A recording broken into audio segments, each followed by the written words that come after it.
Yo, what up? Long time no post. Coming at you live with a book review. Today we got Norwegian Wood by Haruki Murakami.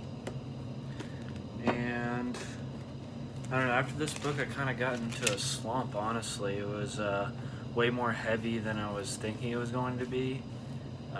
Everyone always said this was their favorite Murakami book, and I read After Dark first. And the only thing, I kind of like going into books blind though, so the only thing I really knew about this was it took place in like the late 1960s in Tokyo, and it was about love and relationships and stuff like that. And I watched the trailer for the movie. I still haven't seen that yet, but just to kind of get a vibe for it. But it definitely wasn't what I was expecting, and it hit me real hard. But a little bit about the author, Haruki Murakami. He's the biggest, most translated author in Japan right now. He's probably the most known. The movie of Norwegian Wood came out in 2010, and he's kind of known for magical realism and unusual storytelling. And my favorite thing about his writing and about him is he references a lot of music and books during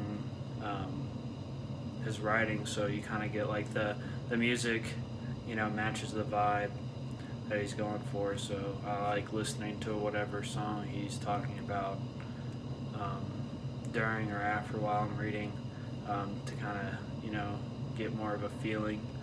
But he was born in 1949. He's still living today. He has a bunch of books. I have Hard Boiled Wonderland next for him, but I don't think I'm going to get to it anytime soon. But yeah, that was just a little bit about him. I talk more about him in my other video, After Dark, so I didn't want to just repeat a bunch of stuff. But I gave this a 4 out of 5. It was a 5-star book for me up until the end. But I don't know, the ending was just so unexpected for me that it left a bad taste in my mouth.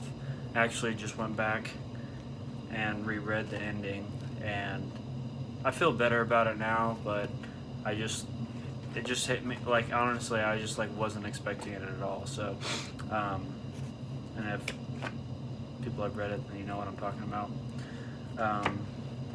But yeah, I mean, it was the first, I was like really in a good reading stride while I read this. I was kind of afraid of burnout because I do burn out pretty easily. I get super into something and I'm like, that's all I want to do.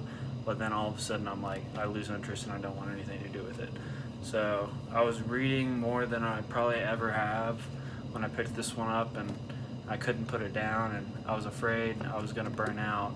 And then after I finished it, the ending hit me so hard that I was burned out. So I kind of had to take a break from reading. But I'm getting back into it. So, but after reading some, Reddit analysis, some videos, and some other like message boards and stuff about this, I kind of have a better understanding of the book and just like why it ended the way it did. And everything. It had a lot of dealings with like suicide and loss and death, and just a lot of sad subject matter that I wasn't kind of expecting. I don't know. I just kind of heard it was a love story, so I just kind of assumed it had a happier ending than it did. But it was like a happy sad, but kind of more sad than happy. But yeah, so anyways, the summary, it takes place in the late 1960s in Tokyo. It deals with love, sexuality, loss, death, relationships, memory, mental illness, suicide, the complexity of human life, the different types of relationships we have with different people. That's what I kind of like about Murakami's books, honestly. His characters are so good. Like, they feel so lifelike.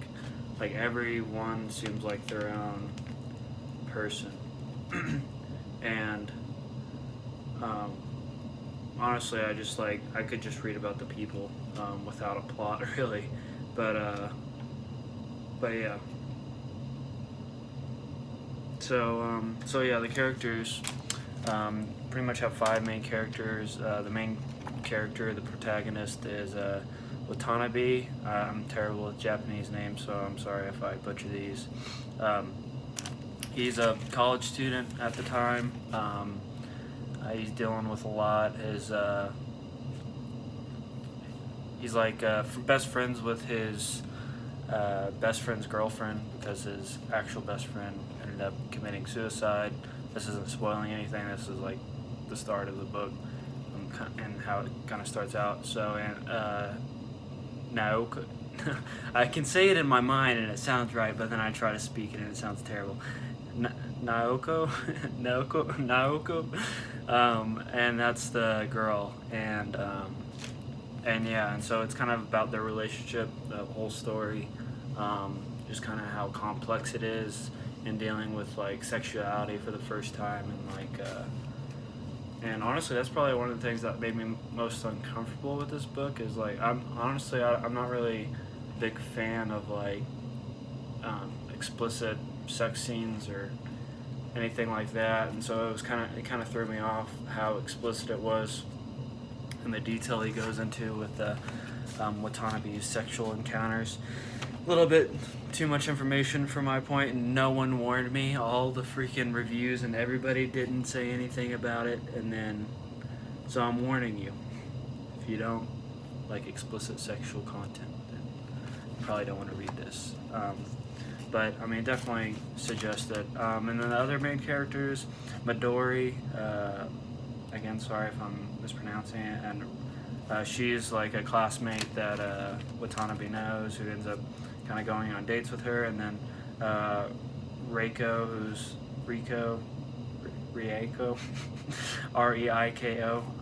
she's like Naoki's mentor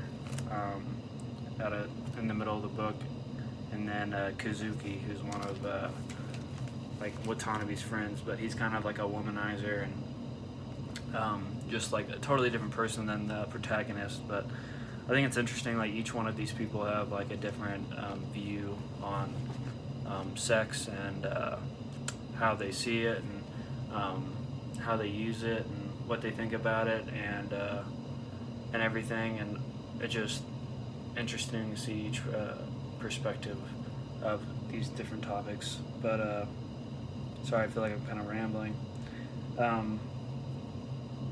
But yeah, overall, it's just kind of about, you know, the relationship, how they intertwine, in dealing with hardship, how each one of them kind of deals with it differently, and like just how everyone, you know, everybody you know has just as in a complex life as you do. Everyone's dealing with things that you can't hardly imagine or know about, and it really shows that well with each one of these characters. And yeah, so I think Naoko's like probably like the most interesting character in the whole thing, because she's dealing with like mental illnesses, and you know, dealing with the suicide of her boyfriend, and this happened when they were like 17, and then her dealing with having sex for the first time, and how she views it, and she honestly just like doesn't even like the idea of it, kind of like someone who's asexual. I think that's the right term. Someone who, now, is that right? I don't know, like Todd off of BoJack Horseman, where you're just like not really interested in sex at all. She's kind of that person, which I thought was interesting to see. I've never seen that type of character in a book before. But she kind of she has some mental problems, so she ends up having to go to the mountains in Kyoto, or outside of Kyoto, I want to say, where she has to, you know, she kind of gets mental help, and that's where she meets Reiko, and they like, you know, learn more about it, and trying to get her help and trying to understand it, and they pass, Watanabe and Naoko pass letters back and forth while she's there, and that was like one of my favorite parts of reading, the letters back and forth. Honestly, I haven't read too many books like that before, but I was so into the characters, and Murakami is so good at writing in each person's perspective that like, I don't know, I was just lost in it. But yeah, honestly, this didn't have as much magical realism as I thought there would be. I keep on hearing, um, like After Dark had more kind of that weird style that everyone talks about Murakami, but this one didn't really have that. It seemed kind of more of a straightforward story. It wasn't until like the very last sentence of the book, like literally the last sentence, that kind of gave you some like magical realism. But even then, I wasn't even really sure how to interpret it. But anyways, if you're sticking around still after all this rambling, I'm a little rusty. I don't talk to too many people during quarantine, but yeah. So overall, I liked it. I don't want to tell you why I kind of left a bad taste in my mouth, but I mean, it seems for most people it didn't really bother them. They still consider this like their favorite Murakami book. I guess for me, it just wasn't for me. I don't know. Like I said, I don't really like explicit sex, and but looking past that, I mean, it's greatly written. The characters are fantastic. So if you really want to read a book about dealing with all these topics and up for the task, I definitely suggest it. But yeah, just so forewarning, it's not an easy read, like emotionally. So yeah, keep that in mind. But yeah, thanks for listening. And oh yeah, I forgot to say, got a brand new hat. Just came in yesterday. Grizz, if you haven't heard of him, check it out. He's a funk electronic artist, one of my favorites. So if you're looking for some feel-good electronic music, check out that album, Good Will Prevail. It's a good one. But thanks for listening.